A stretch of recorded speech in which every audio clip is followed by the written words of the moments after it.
Madridistas, après la victoire du Real Madrid 4-1 face à la Real Sociedad ce soir, Álvaro Arbeloa a donné sa conférence de presse après-match. Conférence de presse que je vais vous résumer et qu'on va essayer d'analyser ensemble. Mais au passage, pour tous les Madrilènes qui ne souhaitent rien louper de l'actualité Madrid, ça se passe ici, donc n'hésitez pas à vous abonner. Allez, on enchaîne. Pour commencer, Arbeloa nous dit nous pouvons jouer différents styles, nous pouvons jouer un football basé sur la possession, mais nous avons aussi des footballeurs incroyablement rapides qui nous permettent de jouer en contre-attaque. Là-dessus, je suis plutôt d'accord avec vous. Il y en a qui diront tant que ça nous fait gagner des matchs, il n'y a pas de souci, on prend. Mais d'un autre côté, il y en a qui se posent la question de savoir est-ce que on ne devrait pas avoir une identité propre à nous à tous les matchs. Une identité que tu vas pouvoir travailler à l'entraînement et travailler régulièrement et mettre en avant lors des matchs. Mais après, cette idée d'exceller dans deux styles différents, ça peut être très utile. Quand tu joues contre des équipes qui aiment avoir le ballon, bah toi tu peux faire le dos rond, défendre et passer en contre-attaque. Et quand tu joues contre des équipes qui n'arrivent pas à garder le ballon, bah toi tu l'as. Ensuite, les journalistes ont demandé à Arbeloa si Vinicius était au sommet de sa forme ce soir. Et il répond, honnêtement, je vois Vinicius au sommet de sa forme depuis que je suis devenu entraîneur il y a 1 mois. Il est l'un des meilleurs au monde et c'est un honneur de l'entraîner. Vinicius est un garçon merveilleux avec un cœur immense. Alors c'est sûr que Vinicius Junior, il a beau ne plus être le joueur qu'il était en 2024. Une chose est sûre, c'est que Vinicius Junior, humainement, il n'y a pas mieux. En tout cas, de ce que je sais, de ce que je vois, Vinicius Junior, humainement, c'est un bon gars. Notre défense s'améliore. Oui, nous avons été très bons défensivement ce soir et aussi contre Valence. On voit que la défense, il y a encore des choses à améliorer, même si oui, je l'admets, il y a un travail derrière. On voit que Arbeloa essaie de travailler pour trouver sa défense titulaire pour tous les matchs. On comprend déjà que Asensio, Dinelsen, ça va souvent jouer ensemble, ainsi que Carreras, et là, il va instaurer Trent Alexander-Arnold en tant que titulaire. Et franchement, si on arrive à dégager une défense stable et une défense fixe tous les matchs, je trouve que ça pourra changer beaucoup de choses.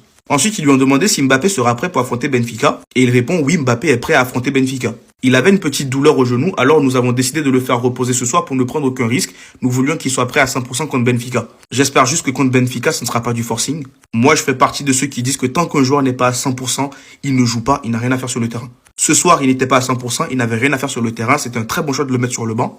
Et contre Benfica, on verra bien. Et pour terminer, Arbeloa nous dit nous avons besoin de Trent et de Carvajal, car actuellement aucun des deux ne peut jouer 90 minutes, 2 fois par semaine, chaque semaine.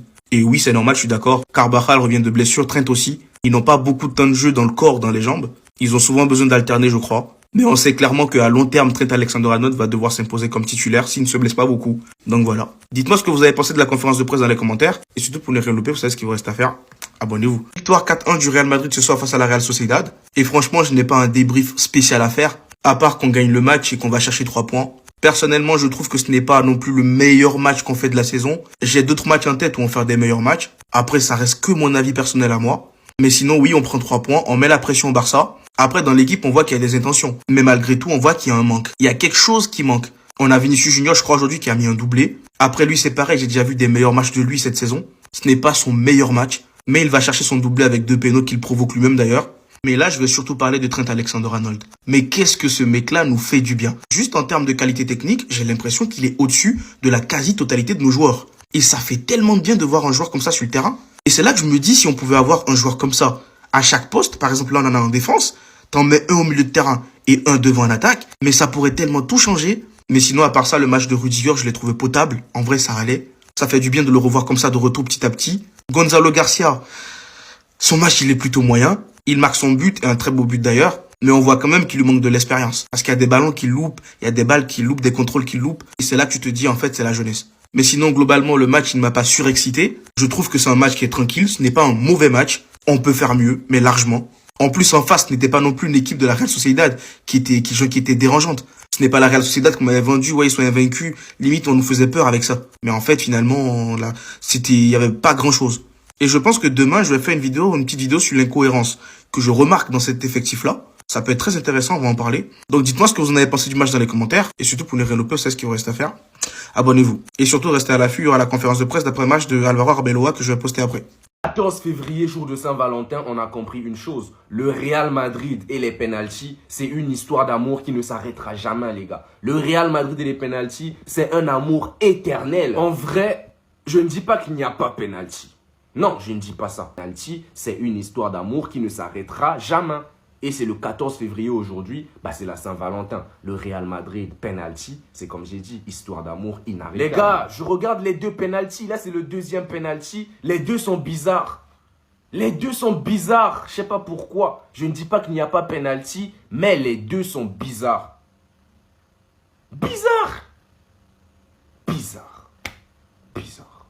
Les gars, j'espère que vous allez bien. Série d'informations concernant le Real Madrid. Vous savez quoi faire. Like, partage, abonnement pour ceux qui ne le sont pas encore. On va débuter avec cette info. Selon le média El Mundo, la Super League est terminée. Accord trouvé entre le Real Madrid et l'UEFA. Et selon COP, le Real Madrid n'a pas été surpris par le retrait du Barça de la Super League au club. On estime que le Barça a pris cette décision pour tenter de s'arracher les faveurs de l'UEFA dans le cadre de l'affaire Negreira. Et mauvaise nouvelle concernant Jude Bellingham. Sa convalescence est plus lente que prévu. Il souffre encore beaucoup. Son retour ne devrait pas avoir lieu avant avril. Et très bonne nouvelle concernant Florentino Pérez et Nasser, le président du Paris Saint-Germain. Les relations sont désormais réparées. Les deux présidents sont bien plus qu'en simple bon terme. Et donc le Real Madrid a terminé meilleure défense de la Liga lors d'une saison des 5 dernières saisons 2023-2024. Cette saison, l'équipe est en bonne voie pour terminer à égalité avec l'Atlético de Madrid avec la meilleure défense du championnat. Alors que dans le fond, cette défense du Real Madrid, elle est catastrophique, les gars. Un journaliste a essayé de se moquer du Barça et Arbeloa en a profité pour se venger de Hansi Flick qui s'était moqué de lui en conférence de presse. Donc le journaliste a demandé que s'est-il passé hier en Coupe du Roi.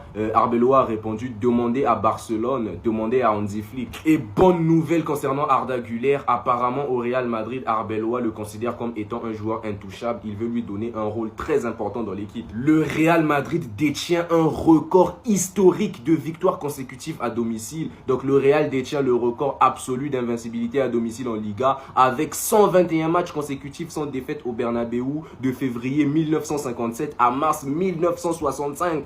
Les Barcelonaises, on vous a appris à battre la Real Sociedad parce que j'avais l'impression que c'était un peu compliqué. Et de deux, j'aimerais revenir sur le match de Trent parce que ce soir, si on s'impose, c'est grâce à lui. Mais avant de continuer la vidéo, si toi aussi t'as déjà pleuré devant un match de Madrid, n'hésite pas à t'abonner, c'est reparti. Les enfants de Negreira, encore une fois, qui pleurent sur l'arbitrage alors qu'on vient de battre une équipe qu'ils n'arrivent pas à battre. Mais j'ai envie de vous dire, on va pas s'éterniser sur les deuxièmes de la Liga. Quand je vous dis que Trent nous a permis de gagner ce soir, c'est parce qu'il a enfin apporté de l'équilibre à cette putain d'équipe. Quand Trent n'est pas là, toutes nos occasions passent sur la gauche. L'adversaire doit nous prendre pour des débiles. Si j'étais attaquant au Real Madrid, à partir du moment où Trent il a le ballon, je fais un appel dans la profondeur. Il a ramené un aspect dans les ressorties de balles de Madrid qu'on ne retrouvait jamais. Il a réussi 7 longs ballons dans la première mi-temps seulement. Aujourd'hui, j'aimerais vraiment que vous applaudissiez dans les commentaires Valverde. Finalement, il nous a montré qu'il savait se placer entre les lignes et manipuler le ballon dans les petits espaces. Encore une fois, c'est un aspect du jeu qui nous manquait énormément et qui nous empêchait d'avoir beaucoup d'occasions. Dédicace encore une fois à Carreras qui a été monstrueux comme d'habitude. Et surtout, une chose que j'ai remarqué ce soir, c'est que Courtois ne dégageait plus le ballon pour personne. Courtois, il est monstrueux sur sa ligne, y a rien à dire. Mais dans ce football moderne, relancer le jeu au pied comme un Raya Arsenal, comme Juan Garcia à Barcelone, c'est très important. Soirée parfaite, premier de Liga, rendez-vous la semaine prochaine contre le Benfica. Sinon, encore une fois, c'était votre gars Silas pour un nouveau banqueur.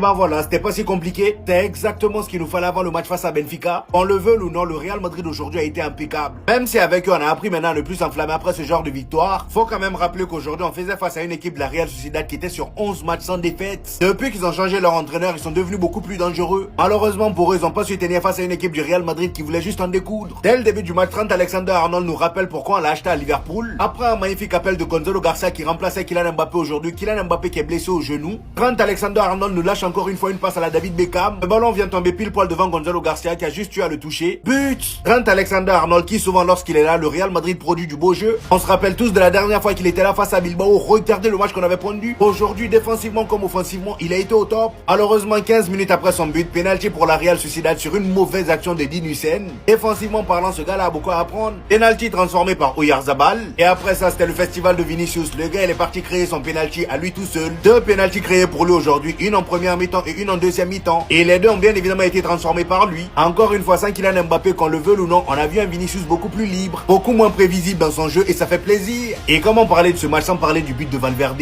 Encore un but qu'on va pas oublier de sitôt. De toute façon, on a l'habitude maintenant avec lui. Car moi-même, Arbeloa était sous le choc. Le gros problème de ce Real Madrid là aujourd'hui reste défensif. Parce que malgré le bon match, si on défend de la même manière qu'on a défendu aujourd'hui face à Benfica, on va se faire tuer. Et c'est ça, moi, mon inquiétude. On était un peu trop passif. Face à une équipe comme Benfica qui va vite devant, on n'aura pas le temps de les regarder dans les yeux.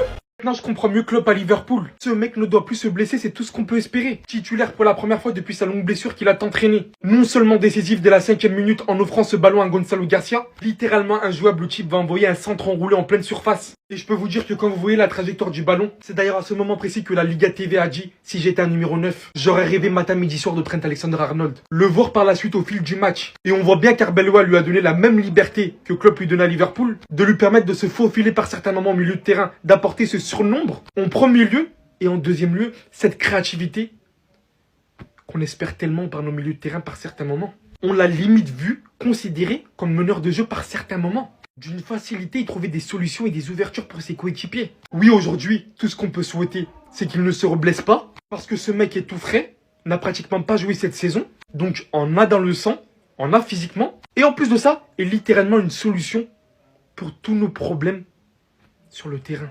Et je parle même pas de quand Mbappé va être aligné, des ballons qu'il va lui faufiler. Je l'avais toujours dit, mais pour moi c'est une formalité. L'un des pieds qui se rapproche le plus de ceux de Toni Kroos jusqu'à présent dans le football, c'est bien celui-là. Bizarre, c'est quand même étrange. C'est quand même étrange. Sur 40 matchs, Mbappé n'est pas là 3 fois. Et il y a 2 matchs où il joue très bien. Et ce mec-là, il est un peu de retour. Même s'il triche, hein. Faut se faire les conclusions qu'il faut faire. Parce que les Madrilènes, quand on vous parle, vous voulez pas entendre. Vous voulez pas entendre. C'est lui qui veut le soulier d'or là. Il a vu que Harry Kane a mis un doublé. Il s'est dit non, je vais venir. Non, je vais venir mettre mes petits pénaltys pour attraper Harry Kane dans la course au soulier d'or. Non, lorsqu'il n'est pas là, ces gars-là, collectivement, ils jouent mieux. Ils jouent mieux. Ça fait 40 matchs, hein. Lorsque lui, il est là, c'est lui qui marque. Ouais, tranquille. Il joue mal. Mais lorsqu'il n'est pas là, ces mecs-là, ils jouent bien. Collectivement, 2 matchs sur 3. Il faut vous faire les conclusions qu'il faut faire.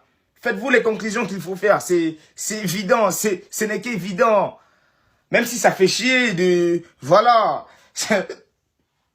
Qu'est-ce que vous voulez qu'on vous dise?